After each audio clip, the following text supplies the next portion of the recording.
রসুল বেশি বলছেন। আরো শোনেন না, আল্লাহ রসুল বলছেন আত-তিজারাত মাল কিদ ওয়া হালাক, ব্যবসায় অনেক সময় মিথ্যা কথা চলে আসে, ব্যবসায় অনেক সময় কসম চলে আসে।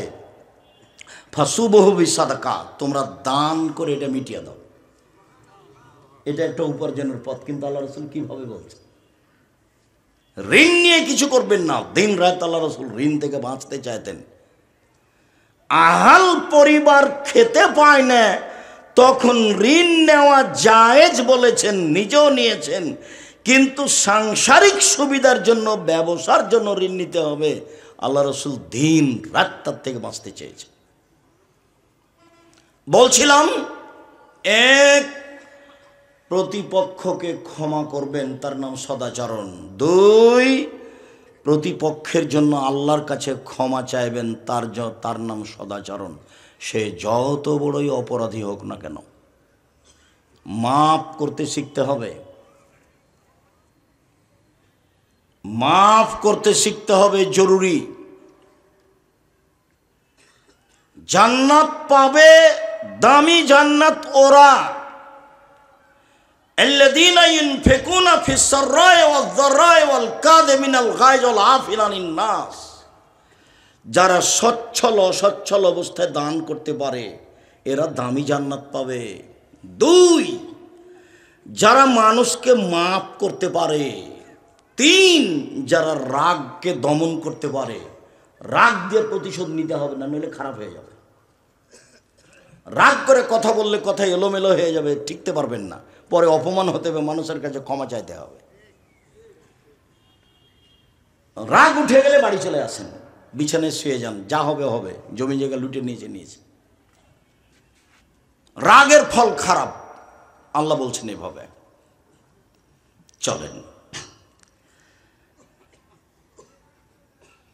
সদাচরণ এমন একটা ইবাদত যা দিয়ে সবচেয়ে দামি জান্নাত পাওয়া যায়, সবচেয়ে দামি। আবু মালিক আশআরী রাদিয়াল্লাহু তাআলা আনহু বলেন, রাসূল সাল্লাল্লাহু আলাইহি সাল্লাম একদা বললেন, ইন্না ফিল জান্নাতে গোরাফ ইউরা যাহিরুহু মিন বাতিনুহু মিন জাহিরিহা।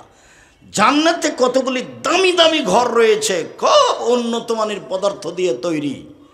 সাহাবীগণ বললেন, লেমন হাজিহি, আল্লাহর নবী, এত দামি ঘর কে পাবে? তখন আল্লাহ রসুল বললেন, লেমন আলানাল কালামা, যার স্বভাব ভালো সে পাবে, যার চাল চলন ভালো সে পাবে। দামি জান্নাত তো কই বললেন না তো যে তাহাজ্জুদ পড়বে সে পাবে। এরপরে অবশ্য তিনটা বলেছেন, এক, আতামা, দুস্থ গরিব ফকির মিসকিন যে খেতে দিবে সে পাবে। তারপরে বলেছেন অতাবা শ্যামা, নিয়মিত যে নফল শ্যাম থাকে, বৃহস্পতিবার সোমবার, প্রতি মাসে 3 দিন, বৃহস্পতিবার সোমবার শ্যাম থাকার জন্য প্রাণপণে চেষ্টা করবেন। যে কোনো মূল্যে সাহারি খান আর না খান। সাপ্তাহিক পাপ নেকি কোন 2 দিন পেশ করা হয়? বৃহস্পতিবার ও সোমবার। আল্লাহ নবী বলতেন যে আমার মনটা চায় তো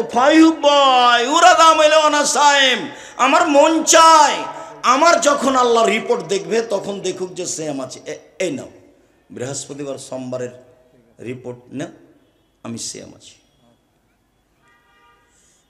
বাৎসরিক রিপোর্ট শ্রাবণ মাসে পেশ করা হয়, তো শ্রাবণ মাসে কোন দিন পেশ করা হয় তার জানা ছিল না আমাদের নবীর, যার কারণে তিনি বেশি বেশি সিএম থেকে খালি রিপোর্ট ধরতেন, কবে যে হিসাব পেশ করা হবে, আবার আমি সিএম থাকবো না, এটা যেন না হয়, তো বেশি বেশি সিএম।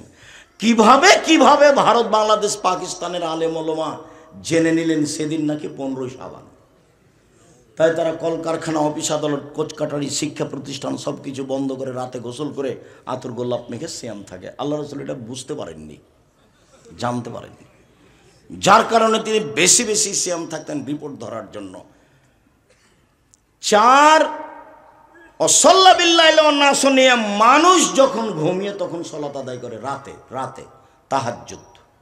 ওগুলো ভালো মানুষের স্বভাব, রাতে তাহাজ্জুদ পড়া। সবচেয়ে দামি নেকি সে পাবে যার চাল চলন ভালো,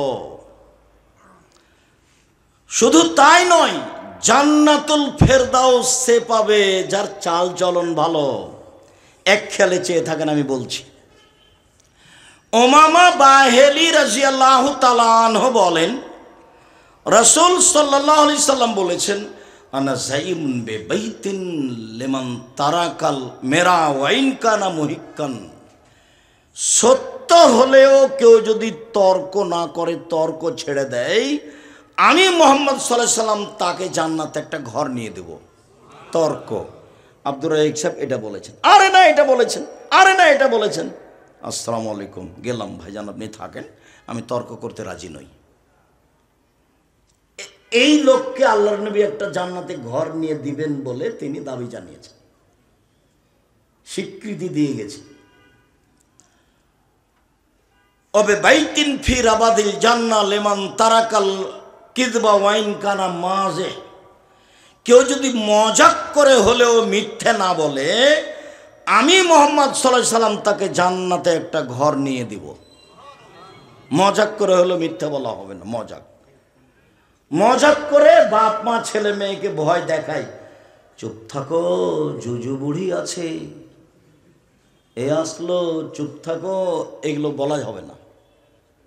অন্য কথা বলেন, আব্বু আসো আসো, এই জন্য আব্বু আসো, মায়ে ডাকছে, কিছুই নাই হাতে। এটা নিষেধ, এটা প্রতারণা, এটা প্রতারণা, ধোঁকা। 3, ও আলাল জান্নাতে লিমান হাসানা খলকাহু। পৃথিবীর মানুষ শোনে রেখো, আমি জান্নাতুল ফেরদাউস নিয়ে যাব সেই লোককে যে তার চাল চলনকে ভালো করলো, যার স্বভাব ভালো। আমি মুহাম্মদ সাল্লাল্লাহু আলাইহি সাল্লাম তাকে জান্নাতুল ফেরদাউস নিয়ে দেব। পৃথিবীতে এমন কোনো ইবাদত নেই যেটা দিয়ে জান্নাতুল ফেরদাউস পাওয়া যেতে পারে সরাসরি, এরকম কোনো আমল নেই দুনিয়াতে, সদাচরণ ছাড়া। সদাচরণ কি জিনিস? ভালো কথা, ভালো কর্ম, ভালো কথা, ভালো কর্ম। আজকের পরে জিন্দেগিতে কোনোদিন জোর করে কিছু করার চেষ্টা করবেন না, কাউকে খাটো করবেন না। কই মানুষ তো বদনাম করে, মানুষ আমাকে সময়ে সময়ে ধুইয়া ছেড়ে দেয়। আমি 90 সাল থেকে নিয়ে এখন পর্যন্ত ওর নামটাই নিনি, নামই নিনে। যখন কেউ খুব গালি দেয়, দিতে দিতে যখন কথা বন্ধ করে, তখন আবার আমি রিং দিয়ে বলি যে ভাইজান আপনার মোবাইলে মনে হয় টাকা শেষ হয়ে গেছে। গালি মনে হয় এখনো শেষ হয়নি, আপনি স্বাদ মিটিয়ে গালি দিয়ে নেন, যেভাবে আপনাকে ভালো লাগে। কোনো দিন আমি তার প্রত্যুত্তর দেওয়া প্রয়োজন মনে করিনি। ফেসবুকে সময়ে সময়ে আমাকে একবার ধুইয়ে দিয়েছে, আমি তার নামটাই নিইনি, নামই নিনে। খুব বিরক্ত হয়ে একবার বলেছিলাম যে আপনাকে তো আমি মানুষই মনে করি না, তো আমি কি বা হাসে বসবো। খালি যখন তখন বলে আসেন, বাসে বসেন, আসেন এখানে, এই বলতে থাকে। তো একদিন বলেছি ভাইজান আপনাকে তো আমি মানুষই মনে করি না, আমি কি দিয়ে আপনার সাথে বসবো। প্রতিশোধ নিয়ে জীবনে কারো প্রয়োজন নেই। প্রতিশোধ নিয়ে মানুষকে দমিয়ে, ক্ষমতা দেখিয়ে, দাপট দেখিয়ে, জেল হাজতে দিয়ে, অপমান করে কিছু করা যায়, এই হিসাব ভুল। নরম হন, মানুষে ভালোবাসবে, আল্লাহ ভালোবাসবেন, জান্নাত পাওয়া যাবে। তার নাম ভালো চালচলন, তার নাম জান্নাতুল ফেরদাউস। মনে রাখবেন, পৃথিবীতে এমন কোনো ইবাদত নেই যার বিনিময় জান্নাতুল ফেরদাউস সদাচরণ ছাড়া।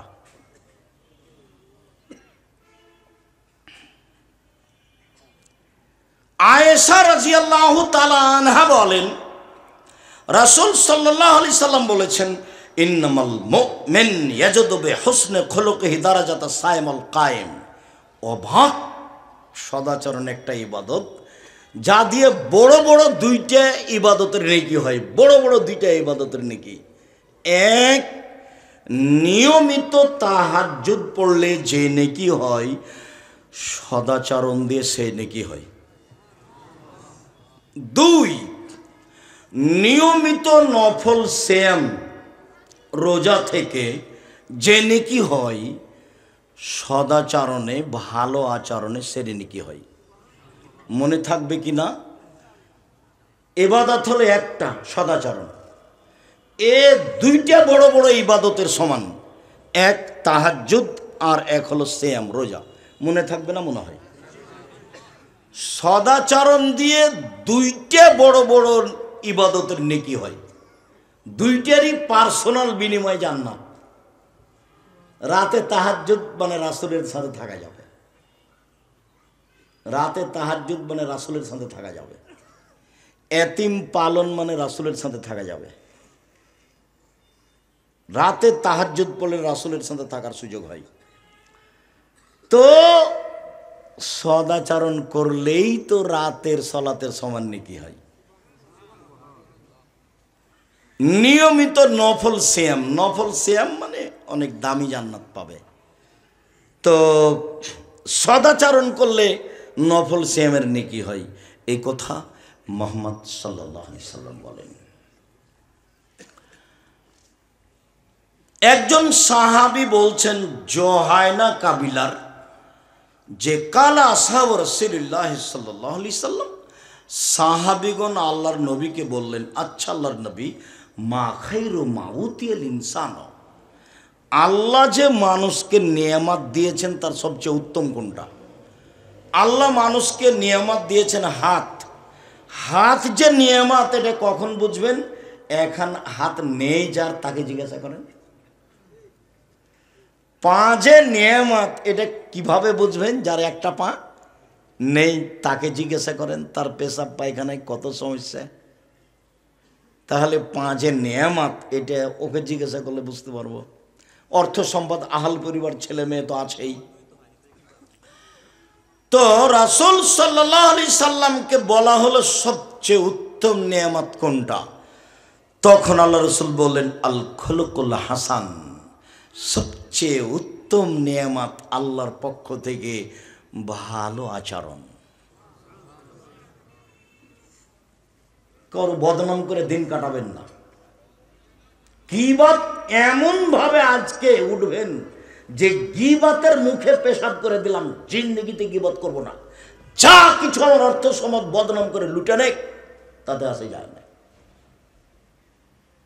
হিংসা করবেন না, আরেকজনের উপরে হিংসা করে নিজে ক্ষতিগ্রস্ত হবেন না, এ আচরণ ভালো নয়। হিংসা এমনিতে জন্ম নেয়। এক হুজুর আর এক হুজুরের সাথে কথা বলে না, শয়তান পাগল করেছে হুজুরকে। আমি বলছি মওলানা সাহেব আসেন জামিয়া সালাফে বক্তব্য দেওয়ার জন্য, তা হাসছে, তো বলছে আপনি আসতে পারবেন না, তো আবার হাসছে। তখন বলছি আপনার বাপও পারবে না, চাঁপাইনবাবগঞ্জের মানুষ তো আমরা। বললো আমাকে ডাকেন, এখনই ডাকেন, এখনই চলে যাবো। এইভাবে হিংসা পাতাই পড়ে না, ওকে ছিঁড়ে দিয়েছে। সম্মানিত দিনী ভাই বোন, সবচেয়ে উত্তম নিয়ামত হচ্ছে সদাচরণ। নওয়াস ইবনে সামান রাদিয়াল্লাহু তাআলা আনহু বলেন, রাসূল সাল্লাল্লাহু আলাইহি ওয়াসাল্লামকে জিজ্ঞাসা করা হলো একবার, মাল বিররু ওয়াল ইসমু, আল্লাহর নবী একটু বলেন তো পাপ কি জিনিস, নেকি কি জিনিস? পাপ কাকে বলে, নেকি কাকে বলে, একটু বলেন তো আল্লাহ রাসূল। তো আল্লাহ রাসূল বলছেন, আল বিররু হুসনুল খুলুক, নেকি হলো ভালো আচরণ। নেন এবার আল্লাহ রাসূল বলবেন নেকি হলো কোরআন তেলাওয়াত। কোরআন তেলাওয়াতে তো নেকি হয়। নেকি হলো তাহাজ্জুদ, তাহাজ্জুদ তো অনেক বড় ইবাদত। নেকি হলো কুরবানি, বড় বড় ইবাদত যেগুলো জান্নাত পর কুরবানি তার একটা। আল্লাহ রাসূল এগুলো বলবেন। তো জিজ্ঞাসা করা হলো নেকি কি জিনিস, আল্লাহ নবী উত্তরে কি বললেন? সদাচরণ, ভালো আচরণ। মনে থাকবে না মনে হয়? হাদিস বুখারী মুসলিম। উত্তর হলো সদাচরণ, ভালো আচরণ। ভালো আচরণ কি জিনিস? সাওবান রাদিয়াল্লাহু তাআলা আনহু বলেন, রাসূল সাল্লাল্লাহু আলাইহি সাল্লাম বলেছেন, মান সাররাহু আয়ুনসালাহু ফি আসারিহি ওয়া ইউবসাতু ফি রিজকিহি। পৃথিবীর মানুষ শুনে রেখো, যে চাই যে তার বয়স বেশি হয়ে যাক, আরও কিছুদিন বেঁচে থাকি, এটা যে চাই। যে চাই যে টাকা পয়সা তার রুজি বেশি হয়ে যাক, যে চাই ফল এসেল রাহেমাহু, সে যেন সদাচরণ করে। সদাচরণ করলে টাকা বেশি হবে, সদাচরণ করলে বয়স বেশি হবে। হাদিস বুখারী মুসলিম, আমি বলিনি, এই জিম্মেদারি আমার নয়, এই কথা মুহাম্মদ সাল্লাল্লাহু আলাইহি ওয়াসাল্লাম বলেছেন। জাতির যদি রাস্তাঘাট করে দিতে না পারি, জাতির যদি স্কুল কলেজ করে দিতে না পারি, জাতিকে চূড়ান্ত সঠিক ধর্ম দিতে পারবো ইনশাআল্লাহ। ধর্মের ব্যাপারে জাতিকে ফাঁকি দিয়ে পরকাল হারাতে রাজি নই। সকাল হতে হতে বড় ভাইয়ের হাত ধরে ক্ষমা নেবেন আপনি। গন্ডগোল আপনার বড় ভাইয়ের কারণে হয়েছে, ক্ষমা আপনাকে নিতে হবে। উপস্থিত বৈঠকের দিনই মুসলিম বোন, গন্ডগোল হয়েছে আপনার বড় বোনের কারণে, আপনি ছোট বোন, ক্ষমা আপনাকে নিতে হবে। গন্ডগোল হয়েছে আপনার বড় জায়ের কারণে, যা বুঝেন আপনারা, দুই ভাইয়ের স্ত্রী দুজন, যা যা গন্ডগোল বড় জায়ের কারণে হয়েছে, এ কথাই ঠিক। আপনি ছোট যা, আপনাকে সকাল হতে হতে হাত ধরে ক্ষমা নিতে হবে। হাদিস বুখারী মুসলিম, আল্লাহ নবী এটাই বলেছেন। একদিন এক সন্ধ্যায় মানুষের সাথে কথা বন্ধ করে কাটাবেন না, মানুষের সাথে খারাপ আচরণ দেখে কাটাবেন না। একদিন দেখেছিলেন বয়স 40, এখন দেখছেন 60, তারপর দেখবেন একদিন নেই। অল্প দিন বাঁচতে এসে মানুষের থেকে খারাপ আচরণ করে বাঁচবেন না, এটা খুব ক্ষতিকারক। বিচারের মাঠে নেকি দিয়ে বুঝিয়ে দিতে হবে সব। তখন তো আর টাকা পয়সা থাকবে না, তখন তো আর হাত ধরে ক্ষমা নিতে পারবেন না, ভাইজান ভুলটা হয়ে গেছিল, আমাকে মাফ করেন, এটা তো আর বলতে পারবেন না। তো কি দিয়ে এটা পরিশোধ হবে? কি দিয়ে? নেকি দিয়ে। যদি নেকি না থাকে তাহলে ওর পাপ নিতে হবে বিচারের মাঠে। এভাবে বিচার, হাদিস বুখারী মুসলিম, এভাবে রাসূল সাল্লাল্লাহু আলাইহি ওয়াসাল্লাম বিচার করেছেন। সদাচরণের খুব দাম। সদাচরণ কি জিনিস? আবু হুরায়রা রাদিয়াল্লাহু তাআলা আনহু বলেন, রাসূল সাল্লাল্লাহু আলাইহি ওয়াসাল্লাম বলেছেন যে আর-রাহিমুস শুহনাতুন মিনার রহমান, সদাচরণ রহমান থেকে বের হয়েছে। রহমান দয়া, ভালো আচরণ, এখান থেকে সদাচরণ বের হয়েছে। কাল আল্লাহ তাআলা, আল্লাহ তাআলা বলেন, পৃথিবীর মানুষ শুনে রেখো, আমি আল্লাহ বলছি সদাচরণ, মান ওয়াসালাকে ওয়াসালতুহু, তোমাকে যে নিবে আমি আল্লাহ তাকে নিব। ওমান কাতাকে কাতাতুহু, তোমাকে যে ছেড়ে দিবে আমি তাকে ছেড়ে দেব। যার সদাচরণ নেই তারা আল্লাহ নেই। তো কিভাবে থাকে, কিভাবে খায়? হিন্দু যেভাবে খায়, হিন্দু খেতে পায় না, ও তো অনেক টাকা পয়সা রাখে। ইহুদি খ্রিস্টান তো অনেক টাকা পয়সা রাখে। তো যার সদাচরণ নেই তার তো আল্লাহ নেই, তো বাঁচে কিভাবে? ইহুদি যেভাবে, ও বাঁচে কিভাবে? খ্রিস্টান যেভাবে, ও বাঁচে কিভাবে? হিন্দু যেভাবে। আল্লাহ নবী বলেছেন, কথা শেষ। হাদিস বুখারী মুসলিম, মান অসালাকে অসালতহু, তোমাকে যে নিবে আমি তাকে নিব। অমান কাতাকে কাতাতহু, তোমাকে যে ছেড়ে দিবে আমি তাকে ছেড়ে দেব। আয়েশা রাদিয়াল্লাহু তাআলা আনহা বলেন, রাসূল সাল্লাল্লাহু আলাইহি ওয়াসাল্লাম বলেছেন, আর রাহিমু মুআল্লাকাতুন বিল আরশ, সদাচরণ এইভাবে আল্লাহর আরশ ধরে ঝুলন্ত একটা রূপরেখা নিয়ে। সদাচরণ, এটা হলো সদাচরণ, ভালো আচরণ। রূপরেখা নিয়ে ভালো আচরণ বলে, পৃথিবীর মানুষ শুনে রেখো, মান ওয়াসালানি ওয়াসালাহুল্লাহ, আমাকে যে নিবে আল্লাহ তাকে নিবেন। ওমান কাতানি কাতাহুল্লাহ, আমাকে যে ছেড়ে দিবে আল্লাহ তাকে ছেড়ে দিবেন। সদাচরণ বলছে, হাদিস তো বুখারী মুসলিম, প্রায় হাদিস সব গড়ান বুখারী মুসলিমের হাদিস সব। সদাচরণ এভাবে ঝুলন্ত অবস্থায় বলছে, আমাকে যে নিবে আল্লাহ তাকে নিবেন, আমাকে যে ছেড়ে দিবে আল্লাহ তাকে ছেড়ে দিবেন। রাসূল সাল্লাল্লাহু আলাইহি ওয়াসাল্লাম একদা বলছেন, আল্লাহু লা ইউমিনু, আল্লাহু লা ইউমিনু, আল্লাহু লা ইউমিনু, আল্লাহর কসম ও মুমিন নয়, আল্লাহর কসম ও মুমিন নয়, আল্লাহর কসম ও মুমিন নয়। কিলা মান ইয়া রাসূলুল্লাহ? তো সাহাবীগণ বলছেন, আল্লাহর নবী আপনি কার কথা বলছেন? বারবার যে বলছেন যে ও মুমিন নয়, মুমিন না, সে কে?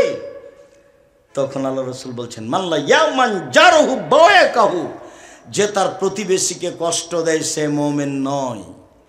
ভালো মানুষ আব্দুর রাজ্জাক বিন ইউসুফ কি না, প্রতিবেশীকে জিজ্ঞাসা করতে হবে, তাহলে ধরা পড়বে কেমন ভালো মানুষ।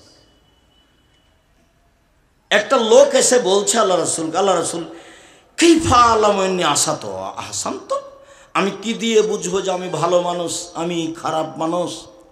আল্লাহ রসুল বলেন তো আমি কি দিয়ে বুঝবো আমি ভালো মানুষ আমি খারাপ মানুষ? তখন আল্লাহ রসুল বলছেন, এজা সামিতা মিন জিরানাকা ইয়াকুলান আনতা হাসানতা ফাকাদ হাসানতা, যখন তোমার প্রতিবেশী বলবে তুমি ভালো তখন তুমি ভালো। ওয়াইজা সামিতা মিন আনতা আসাতা ফাকাদ আসাতা, যখন তুমি প্রতিবেশী থেকে শুনবে তুমি খারাপ তখন তুমি খারাপ। আমি কিন্তু অনুবাদক, এখানে আমার কিছু করারও নেই, কিছু বলারও নেই। মোহাম্মদ সাল্লাল্লাহু আলাইহি ওয়াসাল্লাম এভাবে বলেছেন, আমি আপনাকে বাংলা করে দেখাচ্ছি।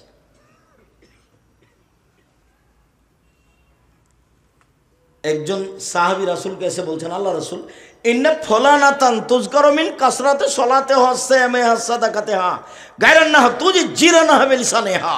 আল্লাহর নবী, একটা মহিলা বেশি বেশি সলাত আদায় করে সবাই বলছে, বেশি বেশি সিয়াম পালন করে সবাই বলছে, বেশি বেশি দান খায়রাত করে সবাই বলছে। সবাই যে বলছে যে খুব দান করে, খুব তাহাজ্জুদ পড়ে, খুব মহিলাটা খুব ভালো, তবে মহিলাটা প্রতিবেশীকে কষ্ট দেয়। তখন আল্লাহ রসুল বলছেন, হে ফিন্নার, ও জাহান্নামে যাবে। নেন এবার তাহাজ্জুদ তো কাজে লাগলো না। আপনি যে বিশ্বাস করেন না, আমি যে বলি যে 3 শ্রেণীর মানুষ জান্নাতে যাবে না, তার 1 শ্রেণীর মানুষ হচ্ছে রাজলাতু মিনান নিসায়ে, পুরুষের বেশধারী নারী, যারা পুরুষের জুতা স্যান্ডেল পরে, যারা পুরুষের শার্ট প্যান্ট পরে, যারা পুরুষের পোশাক পরে, গেঞ্জি গায়ে দিয়ে চলে, স্কিন পায়জামা পরে, এরা জান্নাতে যাবে না। 1450 বছর পূর্বের ঘোষণা। 2 অধ্যায়ুস এল্লাযী কুরিয়া ফি হালাল খাবাসা, যে তার বাড়িতে বেহাইয়ের সুযোগ দিয়েছে। এই মেয়ে যার, এই মহিলা যে স্বামীর, ও কাপুরুষ স্বামী কিভাবে দিন কাটায়, ও তো কিছু বুঝে না, এমনিতেই পিতা। ওর মা তো কিছু বুঝে না, এমনিতেই মা।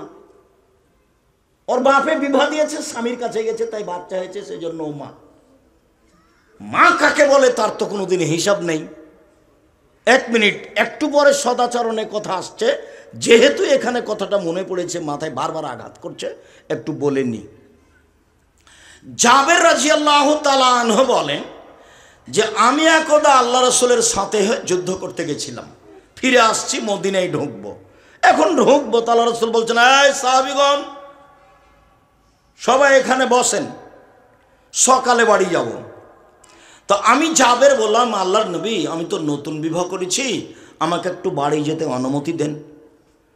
তখন আল্লাহ রাসূল অন্যদিকে চলে গেলেন, বললেন, ও তুমি নতুন বিবাহ করেছ, কুমারী মেয়ে বিবাহ করেছ না তালাকপ্রাপ্তা মেয়ে বিবাহ করেছ? তা বললাম, আল্লাহর নবী, আমি তালাকপ্রাপ্তা মেয়ে বিবাহ করেছি। ওর স্বামী, ওর বিবাহ হয়েছিল, ওর স্বামী তাকে তালাক দিয়ে দিয়েছে, আমি তাকে বিবাহ করেছি। তো আল্লাহ রাসূল বলছেন, হাল্লা বিক্রম তোলায় বোকা, তুমি কুমারী মেয়ে কেন বিবাহ করলে না? তুমি তার সাথে খেলতেও, তোমার সাথে খেলতো। তুমি কুমারী মেয়ে কেন বিবাহ করলে না? তুমি তার সাথে খেলতেও, তোমার সাথে খেলতো।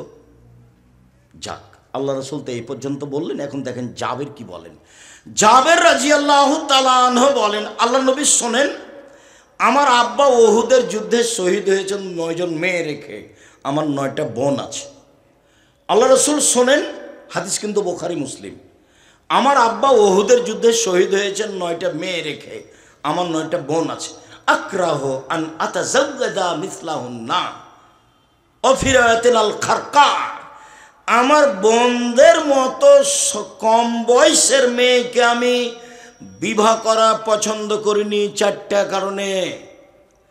আমার বোনদের মতো কম বুদ্ধির মেয়েকে বিবাহ করা পছন্দ করিনি 4টা কারণে।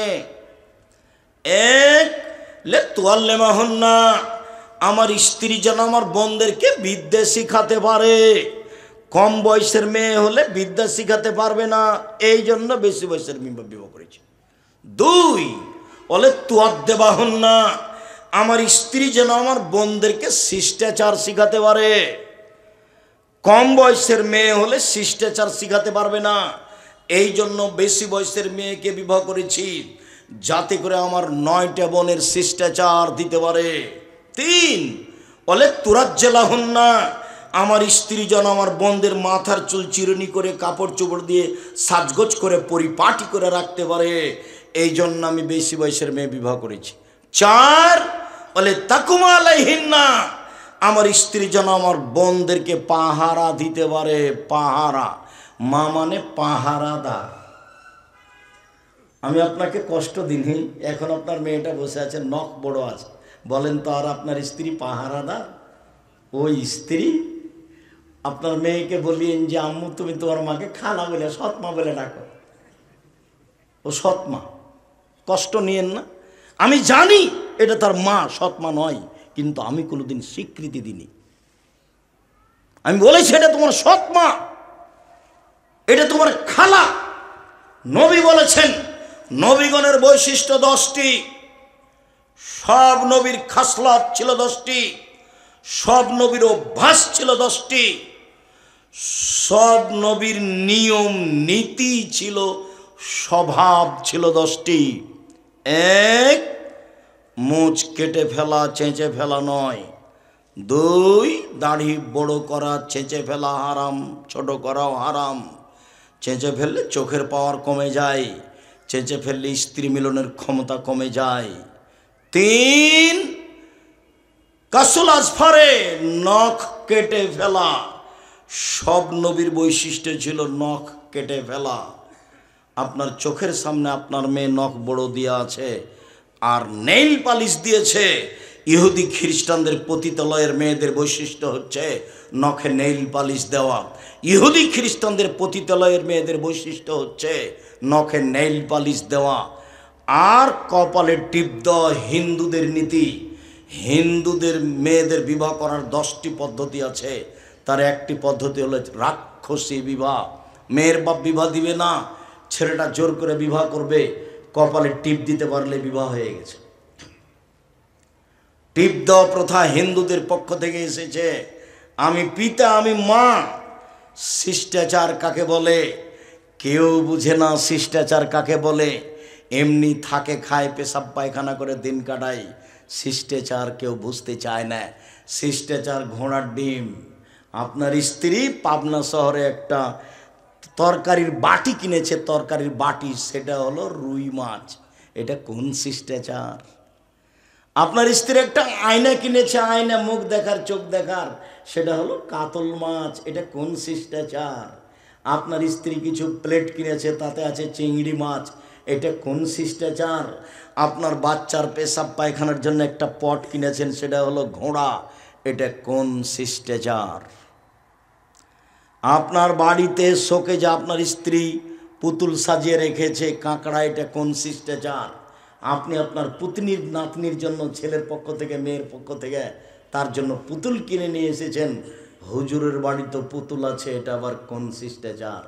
জাতির যদি রাস্তাঘাট করে দিতে না পারি, জাতির যদি স্কুল কলেজ করে দিতে না পারি, জাতিকে চূড়ান্ত সঠিক ধর্ম দিতে পারবো ইনশাআল্লাহ। ধর্মের ব্যাপারে জাতিকে ফাঁকি দিয়ে পরকাল হারাতে রাজি নেই, কোন সময় রাজি নেই আমি। ছবি, মূর্তি, পুতুল সর্বদা হারাম। রাসূল সাল্লাল্লাহু আলাইহি ওয়াসাল্লাম বলছেন, আল্লাহ তাআলা বলেছেন, ইন্নাল্লাহা হাররামাল খামরা ওয়াল মাইসিরা ওয়াল খিনজিরা ওয়াল আসনাম অফিরাতিন বায়াল আসনাম।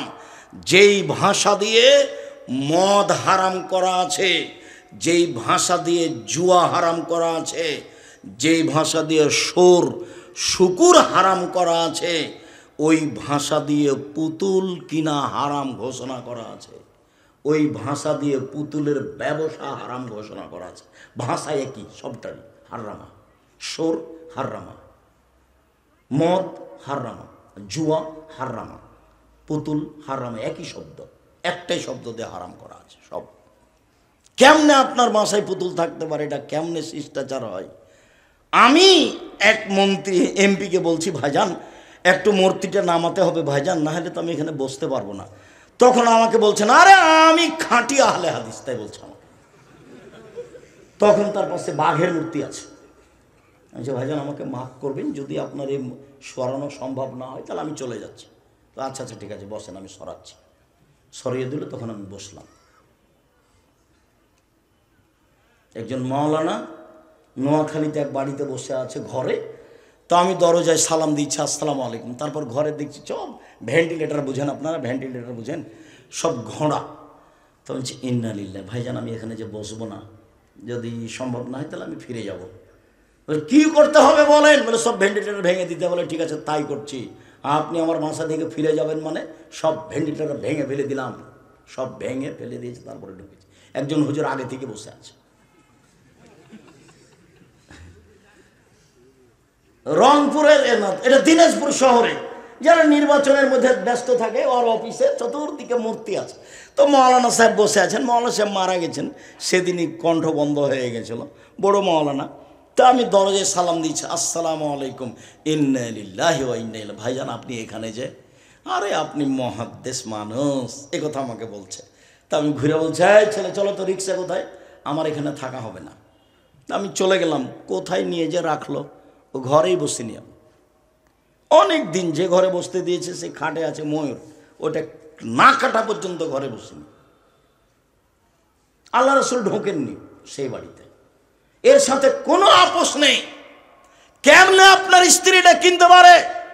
আল হাদিস তো বহু দূরের কথা। আল হাদিস এই বেটা মুনাফিকি ছাড়া কিছুই নয়। পুতুলের সাথে আপনার আপোষ কি করে হলো? আপনি কি ইমানদারি দেখাতে চাচ্ছেন? কি হিসাব আপনার? কয় টাকার মালিক আপনি? কি বিবেচনা করেন? বাড়িতে ঢুকে যত ছবি, মূর্তি, পুতুল, কাঁকড়া আছে সবকে ভেঙে চৌচির করে ঘুমাতে হবে। তাহলে আপনি মুমিন বক্তব্য শুনেছেন, অন্যথা আপনি আমার বক্তব্যের সাথে মুনাফিকি করেছেন। আমার বক্তব্যের সাথে মুনাফিকি করে কোনো লাভ নেই। মুহাম্মদ সাল্লাল্লাহু আলাইহি ওয়াসাল্লাম বাড়িতে ঢুকলে ছবি, মূর্তি, পুতুল, কাপড় চোপড় যা থাকতো, যাতে ছবি থাকতো ছিঁড়ে ফেলে দিতেন, তারপরে ঢুকতেন। একথা আয়েশা রাদিয়াল্লাহু তাআলা আনহা বলেন, হাদিস বুখারী মুসলিম। যাওয়ার সময় একটা বই নেবেন, উপদেশ, একটা আলোচনা আছে ছবি মূর্তি, নিজে দেখেন। বইয়ের নাম উপদেশ, আলোচনার নাম ছবি ও মূর্তি। এর সাথে আপনার আপোষ ভালোবাসা কেন? আমাকে বলছে আব্দুর রাজ্জাক সাহেব, আমার আম্মাকে ভালোবাসি, সেই জন্য আমার আম্মার ছবি সুন্দর করে সাজিয়ে আমি অফিসে রেখেছি। আমি বলছি আপনি কুসন্তান। ইন্না লিল্লাহ, বলেন কি আপনি? জি। একই কথা।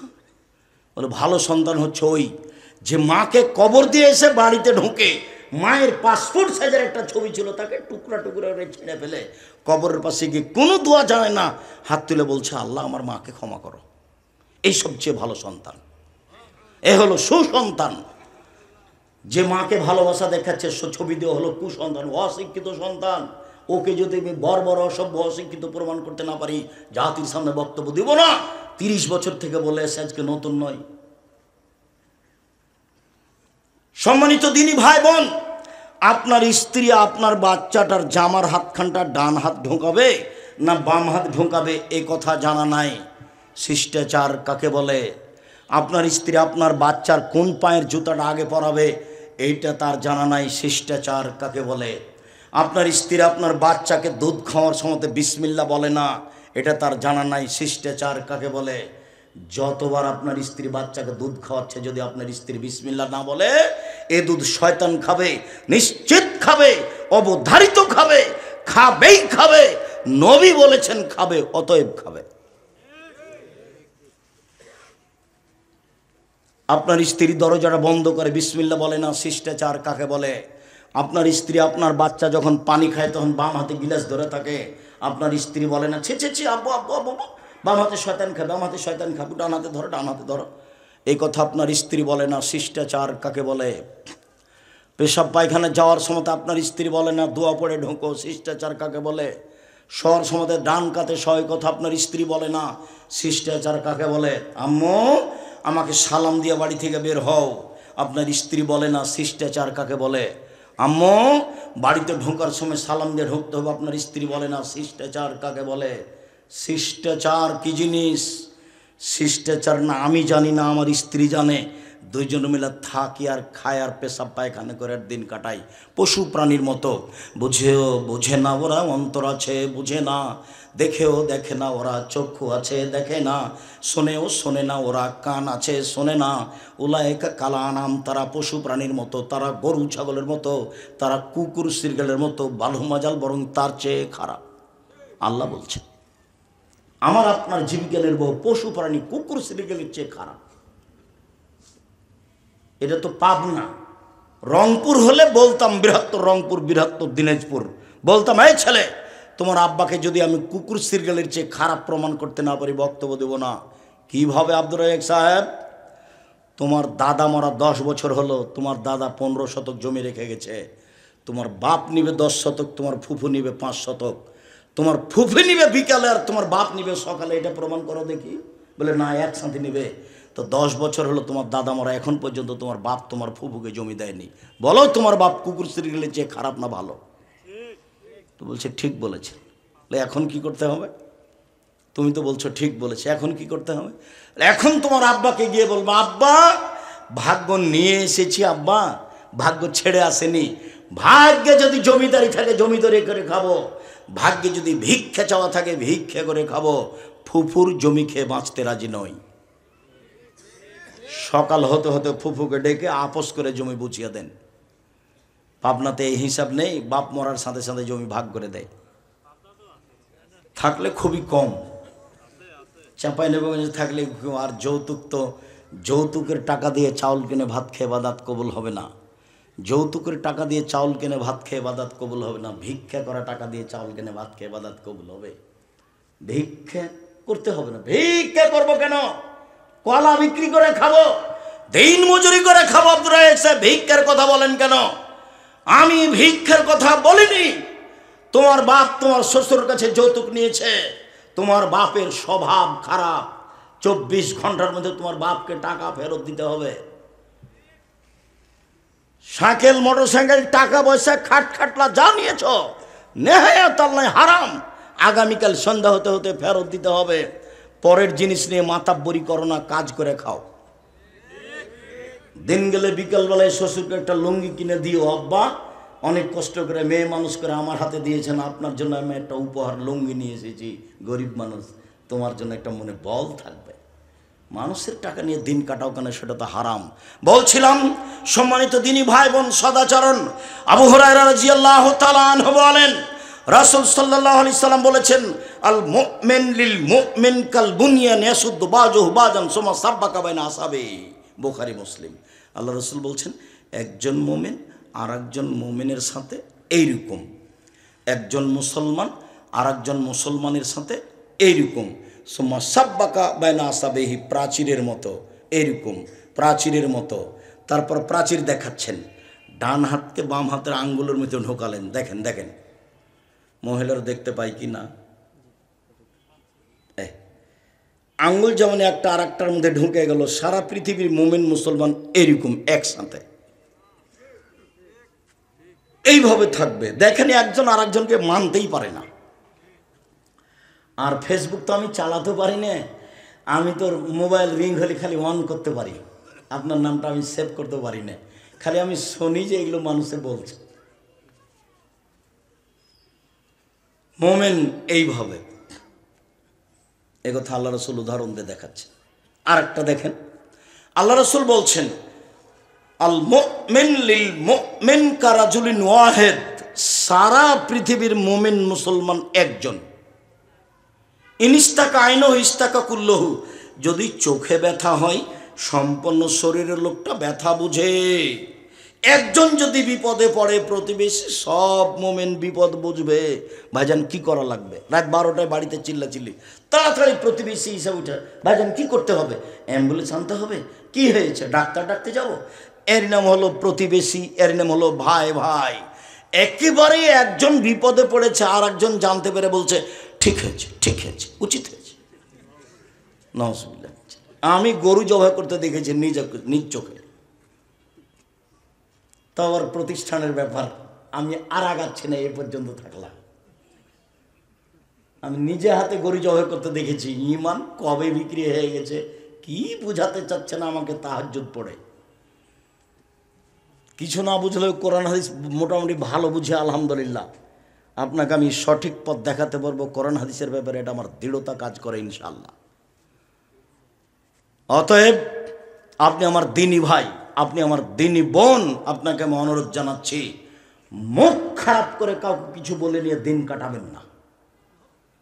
আচরণ খারাপ করে কাউকে কিছু বলে নিয়ে দিন কাটাবেন না। ক্ষমতা দেখিয়ে আরেকজনের সাথে কথা বন্ধ করে দিন কাটাবেন না। দল সংগঠন করে মানুষের ভিতরে হিংসা বিদ্বেষ তৈরি করে আরেকজনকে খাটো করে অপমান করে দিন কাটাবেন না, কিছুই হবে না। দিন শেষে দেখবেন যে আপনি মারা গেছেন, সব থেকে গেছে। সব আমল এভাবেই থেকে গেল, দিন ছেড়ে চলে যেতে হলো পৃথিবী। কত লোক আমাদের চোখের সামনে চলে গেল। আপনি বিবেচনা করলে দেখবেন কত খালা ফুফু মা বোন আত্মীয় স্বজন সব চলে গেল চোখের সামনে। সবাই নিজ নিজ আচরণ রেখে চলে গেছে। এই জন্য সবাই যেন ভালো বলে কিভাবে করতে হবে, কিভাবে চলতে হবে। ছাড় না দিলে পরস্পর ভালোবাসা টিকবে না। আমার কিসের কম আছে, আমি ওর চেয়ে কী কম? বাড়িঘর নেই আমার, জমি জায়গা নেই আমার, তার পিছে পড়তে হবে, তার হাত ধরতে হবে, তার সাথে কথা বলতে হবে। কিসের ঠেকা বেঁধেছে? এইগুলো হলো গর্ব, এগুলো হলো অহংকার। আপনি মাটির মানুষ, বাস যেই সামনে আসবে তার কাছে ক্ষমা নেবেন, নিজে যে ক্ষমা নেবেন। মান তো উপরওয়ালা দিবে। মান কে দিবে? উপরওয়ালা দিবে। আপনাকে আবার আমি বলে কথা কষ্ট দিতে চাইনি। জামিয়া সালাফে প্রত্যেক দিন বিকালে আমি অনুমান করেছি 50,000 থেকে লাখ টাকা বিল লাগে প্রতিদিন। লেবার মিস্ত্রি, টিন মিস্ত্রি, কাঠ মিস্ত্রি, সিমেন্ট মিস্ত্রি, কত যে মিস্ত্রি আছে, প্রায় সব জমি কিনা, প্রায় সব কিনা। আর বেতন লাগে 32 লক্ষ টাকা মাসে, 32 লক্ষ। যে রূপগঞ্জে যে জমি মসজিদটা তৈরি হচ্ছে, 2 একর জমির ওপরে, 6 বিঘা জমির ওপরে, যার একতলাতে 10,000 মানুষ সালাত আদায় করতে পারবে। সব জমিগুলো কিনা, 3 লক্ষ টাকা শতক আছে, 200 শতক, পুরো প্রায় 100 বিঘা জমি। তা আমি তো নিঃস্ব মানুষ, আমি তো কোনো ব্যবসা করি না। আমি হচ্ছি রাজশাহী চাঁপাইনবাবগঞ্জের কচুর পাতার পানি, টলমল টলমল এই পড়লো এই পড়লো এই পড়লো। আমি ব্যক্তিগত কিছু না। জামিয়া সালাফে কোনো বিত্তশালী দিয়ে চলে না। জামিয়া সালাফে বৈদেশিক কোনো পয়সা দিয়ে চলে না। জামিয়া সালাফে কোনো সংস্থা দিয়ে চলে না। জামিয়া সালাফের সরকারি অনুদানে চলে না। জামিয়া সালাফের রসিদ বহি বাহিরে ব্যবহার হয় না। কোনো শিক্ষক রসিদ নিয়ে আদায় করতে যাইতে পারবে না, নিষেধ আছে। রসিদ ধরা পড়লে তার জরিমানা হবে। বাস বেতন 25 তারিখ থেকে 1 তারিখের মধ্যে বেতন পাবে, নিয়ে যাবে, সংসার করে খাবে, এসে ক্লাস নেবে। এটা হলো জামিয়া সালাফে। আলহামদুলিল্লাহ চলছে। যার নিচে তেমন কিছু নেই, নিঃস্বের ওপরে, আল্লাহর ওপরে ভরসা করেন, নত হয়ে চলতে শিখেন। আল্লাহ আপনার প্রতি দয়া করবেন যখন, তখন সব সহজ হয়ে যাবে। অল্প পয়সাতে সুন্দর মতো জীবিকা নির্বাহ করতে পারবেন। আর ব্যবসা করলে বড় থেকে বড় ব্যবসা করার চেষ্টা করবেন। কোটি টাকার মালিক হব, অসহায় মানুষের পাশে দাঁড়ানোর জন্য, সরকারকে উঠানোর জন্য, নামানোর জন্য নয়। অসহায় মানুষের পাশে দাঁড়িয়েই জান্নাত কিনবো, এই জন্যই টাকা ইনকাম করছে, দিনরাত চিন্তা ভাবনা করছে। অসহায় মানুষের পাশে দাঁড়িয়ে জান্নাত কিনতে চাই, এই জন্যই বড় বড় ব্যবসা করি, অন্য কোনো লক্ষ্য উদ্দেশ্যে নেই। এইটা আপনার থাকলে পথ সহজ হবে, আল্লাহ সন্তুষ্ট হবেন। সম্মানিত দিনী ভাই বোন, চলেন পারিবারিক সদাচরণ। রাসূল সাল্লাল্লাহু আলাইহি সাল্লাম বলেন, মান আলা সালাসা বানাতিন, কেউ যদি কাছাকাছি চলে এসেছি, বিরক্ত হবেন না, আজকের মতো শেষ করতে যাচ্ছি। কেউ যদি 3টে ছেলে মেয়ে লালন পালন করে, 3টে মেয়ে, তো দেখেন তো মেয়ে কিভাবে লালন পালন করতে হয়। কষ্ট নিয়েন না, আপনাকে আমি ভালোবাসি। 1, আল্লামাহুন্না, মেয়েকে বিদ্যা শিখিয়ে দিল।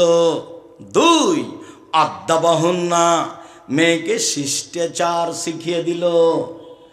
বলেন তো ভাইজান, শিষ্টাচার কি জিনিস? আপনি মাথায় টুপি দিয়ে আছেন, আপনার মেয়েটা স্কিন পায়জামা পরে আছে, এটা কি শিষ্টাচার? আপনার মেয়েটা মাথার চুল ছোট করে আপনার সাথে আছে, আপনি হাজি মানুষ, এটা কি শিষ্টাচার? আল্লাহ নবী বলছেন মেয়েকে শিষ্টাচার শিখিয়ে দিল। 3, আহসানা ইলাইহিন্না, তার সাথে ভালো আচরণ করলো। কোনো সময় মেয়ের সাথে খাস্টা মেস্টা আচরণ করবেন না, সাবধান। মেয়েকে বারবার আদর করবেন, আম্মু বলবেন, বারবার আদর করবেন। খারাপ দেখছেন তারপরে আপনি ধৈর্যের পরিচয় দিয়ে ভালো করার চেষ্টা করবেন। দিন রাত খবর নিচ্ছেন। ঢাকা বিশ্ববিদ্যালয়ে মেয়ে পড়ে, আম্মু কেমন আছো, আম্মু কেমন আছো, আম্মু টাকা পয়সার প্রয়োজন হলে বলবে, বলছেন। হঠাৎ একদিন শুনছেন ভাতিজা বলছে, চাচা জানেন কি হয়েছে, তো খালেদা বের হয়ে চলে গেছে, এখন বিশ্ববিদ্যালয়ে নেই। তখন আপনি বলছেন, তোকে ত্যায্যপুত্র করলাম, তোকে ত্যায্যপুত্র করলাম, তোকে ত্যায্যপুত্র করলাম। তোকে যদি পাই তাহলে যমুনা নদীতে কেটে ভাসাবো, বাপে বলছে। ত্যায্যপুত্র বললে কে মেয়ে ত্যায্যপুত্র হবে? মরলে মেয়ে জমি নিয়ে নেবে।